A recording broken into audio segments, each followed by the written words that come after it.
ভাওয়াল রাজ শ্মশানেশ্বরী গাজীপুরের জয়দেবপুরে অবস্থিত ভাওয়াল রাজবাড়ি থেকে প্রায় ১ কিলোমিটার উত্তরে মৃতপ্রায় চিলাই নদের দক্ষিণ তীরে অবস্থিত ভাওয়াল রাজ শ্মশানেশ্বরী। এটি ছিল ভাওয়াল রাজ পরিবারের সদস্যদের শবদাহের স্থান।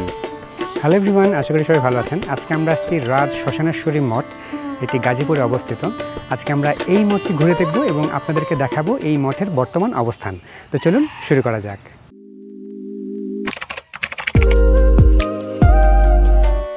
সবাইকে শুভেচ্ছা জানিয়ে শুরু করছি। আপনারা দেখছেন রাজ দত্ত ভিটিই। আমরা এখন যাচ্ছি ভাওয়াল রাজ শ্মশানেশ্বরী মঠ দেখতে। তো মন্দিরের ভেতর দিয়ে ঢোকার পরেই আপনারা বাঁ পাশে যেই স্থাপনাটি দেখবেন, এটি মূলত হচ্ছে দুর্গা মন্দির, যেটিকে সংস্কার করা হচ্ছে যেহেতু সামনে দুর্গাপূজা আছে। এবং এর পরের যে মন্দিরটি দেখবেন সেটি হচ্ছে মূলত কালী মন্দির, এবং কালী মন্দিরের পাশেই আছে শিব মন্দির। আর শিব মন্দির থেকেই পাশে যে উঁচু মঠের অংশটি দেখা যাচ্ছে, এটি হচ্ছে মূলত ভাওয়াল রাজ শ্মশানেশ্বরী।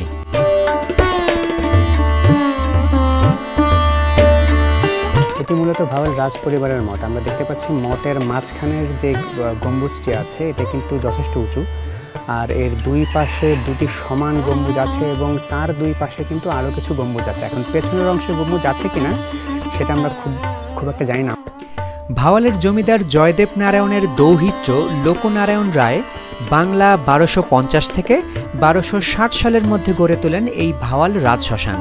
তবে ঐতিহাসিকদের মতে মূল শ্মশানের কাজে হাত দিয়েছিলেন রাজা কীর্তিনারায়ণ রায়। আমার পেছনে আপনারা মঠের উচ্চতা দেখতে পাচ্ছেন, যথেষ্ট উঁচু এবং অত্যন্ত দৃষ্টিনন্দন একটি মঠ। এটি আসলে একটি মঠ বলা তো ভুল হবে, এখানে আসলে অনেকগুলি মঠের সমন্বয় আছে। প্রধান মঠ সবচেয়ে বড়, দুপাশে সমান্তরালভাবে দুটি মঠ আছে এবং তার ঠিক এই পাশটা বরাবর আপনারা হয়তো দেখতে পাচ্ছেন এখানে কিন্তু আরেকটি মঠ আছে, এটা কিন্তু একদম আলাদা। তো চলুন এখন মঠের ভেতরের অংশে একটু ঘুরে আসা যাক।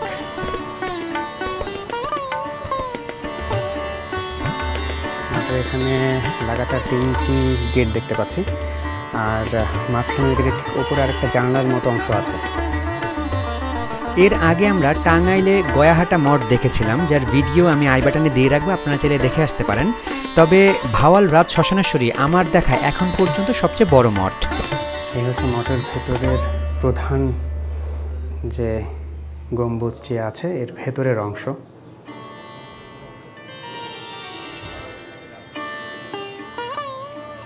অন্ধকারাচ্ছন্ন। পাশ দিয়ে আরেকটা অংশ চলে গেছে, ভেতরে হয়তো আরও কিছু কক্ষের মতো আছে, তবে একদম নোংরা অবস্থায় পড়ে আছে, জন্য ভেতরে যাওয়া যাচ্ছে না। আমরা একটু দেখি ভেতরে যাওয়া যায় কিনা। মঠের ভেতরের বাঁ পাশের অংশ দিয়ে আমরা ভেতরে ঢুকতে পারিনি, তবে ডান পাশের এই অংশটা কিছুটা পরিষ্কার এবং ভেতরে যাওয়ার মতো বলে মনে হয়েছে। তো চলুন এই দিক দিয়েই ভেতরে এর অংশগুলো দেখে আসা যাক। মঠের দ্বিতীয় গম্বুজের ভেতরের অংশ এটা হচ্ছে ভেতরে ঢোকার গেট, আপনারা দেখতে পাচ্ছেন। তো এখান থেকে আমরা দ্বিতীয় গম্বুজের ভেতরে ঢুকছি। দেখি এদিকে কি আছে। লতা পাতা হয়ে আছে একেবারে, এদিকটা একেবারে লতা পাতা হয়ে আছে। তো আসলে মঠের ভেতরে তেমন একটা জায়গা নেই। মঠ আমরা জানি এটা আসলে মূলত সমাধিসৌধ। এখানে রাজপরিবারের সদস্যদের দাহ করা হতো। তো দাহ করার জন্য যতটুকু জায়গার দরকার তার চেয়ে বেশি জায়গা আছে, তবে আরেকটু বড় হলে হয়তো আমাদের জন্য ভালো হতো।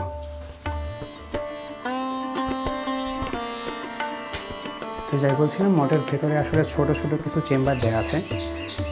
এটা হয়তো দাহ করার সুবিধার্থে ছোট ছোট চেম্বার দেওয়া আছে। রাজপরিবারের সদস্য যারা আছেন অথবা ওনাদের আত্মীয় স্বজন যারা আছেন তাদেরকে দাহ করার জন্য এই মঠটি ব্যবহার করা হতো।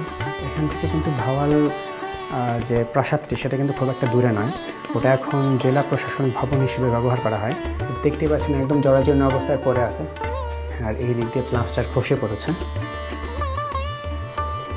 এখানে ছোট্ট একটা শেলফের মতো দেখতে পাচ্ছি, দেয়াল চুইয়ে পানি পড়ছে।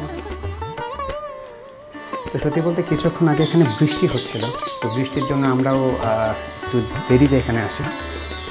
তো বৃষ্টির জলটাই আসলে দেয়াল চুয়ে পড়ছে।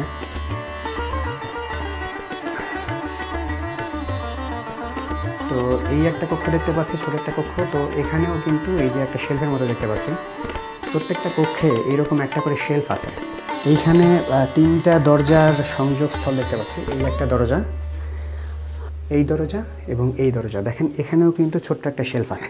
আমি যতদূর মনে করি এই শেলফগুলি সম্ভবত কুপি রাখার জন্যই কিন্তু তৈরি করা হয়েছিল। যেহেতু এটা মঠ সমাধিসৌধ, এখানে নিশ্চয়ই আসবাবপত্র থাকবে না, তো বিশেষ কিছু জিনিসপত্র রাখার জন্য এরকম ছোট ছোট শেলফ তৈরি করা হয়েছে। এখানেও দেখতে পাচ্ছি নিচের অংশের প্লাস্টার খসে পড়েছে, কিন্তু উপরের প্লাস্টার কিন্তু যথেষ্ট ভালো আছে। ওখানে লোহার একটা কড়াও দেখতে পাচ্ছি উপরে। তা আমরা এখন ছোট মঠ থেকে আস্তে আস্তে বেরো আসবো। মঠের পেছনের এই অংশের দেয়াল কিন্তু কিছুটা ভেঙে পড়েছে। তো এই দিক দিয়ে যদি আমরা একটু সামনের দিকে যাই, দেখবো এখানে প্রচুর পরিমাণ কিন্তু শ্যাওলা জন্মেছে এবং পরগাছা জন্মেছে। পরগাছা জন্মে একদম উপরের দিকে উঠে গেছে। এখানে আলাদা একটি মঠ দেখতে পাচ্ছি।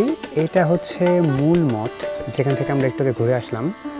তো এখান থেকে একদম আলাদা এখানে একটা ছোট একটি মঠ দেখতে পাচ্ছি। এখানে একটা বেদিও আছে এবং এখানেও দেখেন ছোট একটা শেলফ আছে। আর কোথাও কিন্তু শেলফ নাই। উপরে সুন্দর একটা ফুলের অলঙ্করণ আছে। তো যাই হোক, এই হচ্ছে রাজ শ্মশানেশ্বরী, যেটি গাজীপুরে অবস্থিত। তো আজকে আমরা রাজ শ্মশানেশ্বরী আপনাদেরকে ঘুরিয়ে দেখালাম। এই শিব মন্দিরের গা ঘেঁষেই দাঁড়িয়ে আছে রাজ শ্মশানেশ্বরী, যেটি অত্যন্ত গুরুত্বপূর্ণ একটি প্রত্নতান্ত্রিক নিদর্শন, ভাওয়াল রাজ পরিবারের আমৃত্যু সাক্ষী স্তম্ভ এবং এটি ভাওয়াল রাজ পরিবারের শেষকৃত্যের আভিজাত্যের প্রতীকও বটে। এর পাশের পুকুরের চারিধারে ছোট ছোট অনেকগুলো মঠ দেখতে পাচ্ছি, তবে এগুলো সেই আমলের কিনা সেটি আমি ঠিক জানি না। আপনারা যারা জানেন তারা আমাকে ইনবক্স করে জানাতে পারেন। তো আমরা এখন রাজ শ্মশানেশ্বরী থেকে বের হয়ে যাব। তো আমরা যখন এখানে এসেছিলাম তখন কিন্তু বৃষ্টি বৃষ্টি একটা ভাব ছিল এবং গুড়ি গুড়ি বৃষ্টি পড়ছিল, আকাশটা মেঘলা ছিল। এখন চমৎকার একটি রোদ আসছে।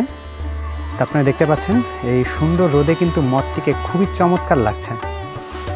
আমরা এর আগে যেসব মঠ দেখেছি সেই সব মঠগুলো কিন্তু ওপরের অংশে, প্রায় বেশিরভাগ মঠের উপরের অংশ কিন্তু ভাঙা ছিল। আমরা এর আগে গয়াহাটা মঠ দেখেছিলাম, টাঙ্গাইল নাগরপুর। তো ওখানে গয়াহাটা মঠ ছিল, যারা দেখেননি তারা আই বাটনে ক্লিক করে দেখে আসতে পারেন। তো গয়াহাটা মঠেরও কিন্তু ওপরের অংশটা একদম ভাঙা ছিল। এইখানে যে আমরা মঠটা দেখছি, এই মঠের কিন্তু ওপরের অংশ মোটামুটি অক্ষত আছে। আর এই যে এটা হচ্ছে শিব মন্দির, এটা হচ্ছে শিব মন্দির যেটি মঠের পাশেই অবস্থিত। আর এখানে দুর্গা প্রতিমা দেখতে পাচ্ছি।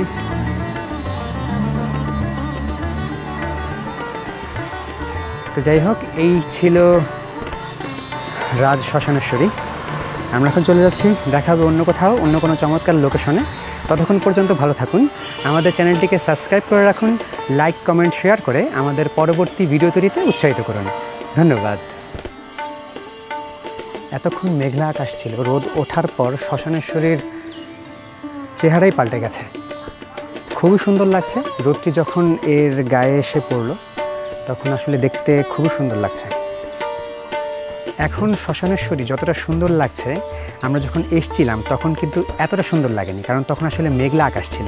এখন দেখতে পাচ্ছেন আকাশ একদম পরিষ্কার, ওপরে প্রায় নীল আকাশ।